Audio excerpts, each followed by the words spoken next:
but a founding member of the church came in and literally cussed me out because we had shifted some chairs. So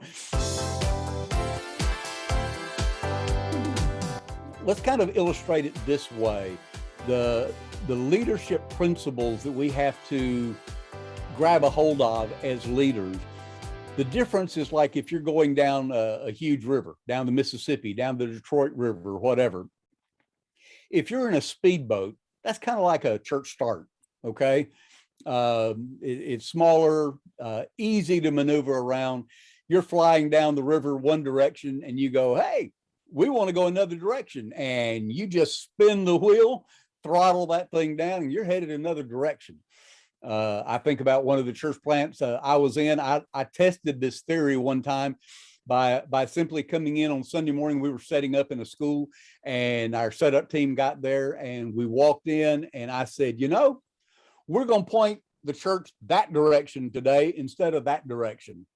And they went, cool. And we started setting up chairs, equipment, everything toward that wall and stuff. Nobody commented. We shifted chairs around in an established church. In another situation, I was helping as an interim, and I had a founding member of the church. Church wasn't but 16, 17 years old, but a founding member of the church came in and literally cussed me out because we had shifted some chairs. So there is a difference between established and a new church. So that new church can literally turn around easily in the river.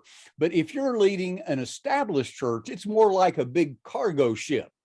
You've got this huge barge, this huge cargo container ship that's going down that river, and there's no way you're turning it around. The only way you can turn it around is to get out into the open water, wherever it flows into. You get out of that open water, and then you're going to have to go way out into the deep water and slowly make a turn. And you're going to make that turn very slowly until you're finally going another direction. And then you can throttle down and pick up speed.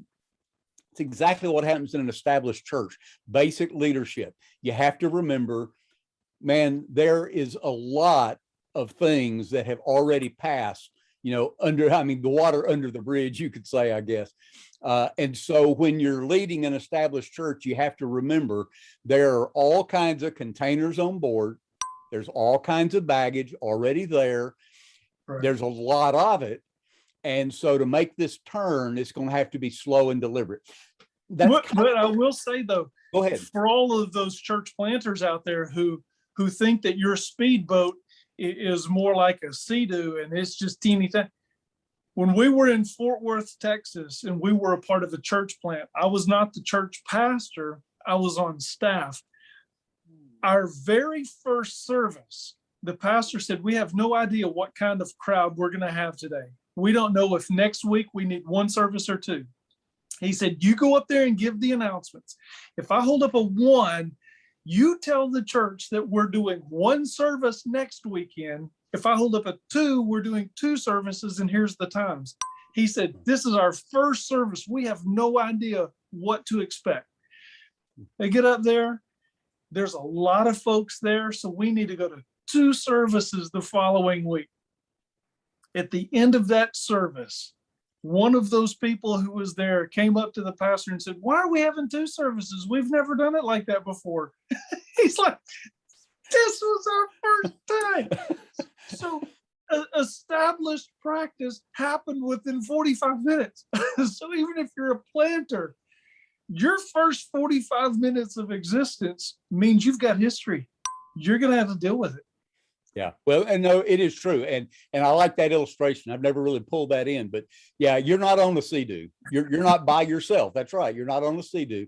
And it may be better even to say maybe you're pulling a skier behind you or several that you can't just abandon. You've got to take at least enough of a turn that you don't throw people out of the boat. That's as right. You go.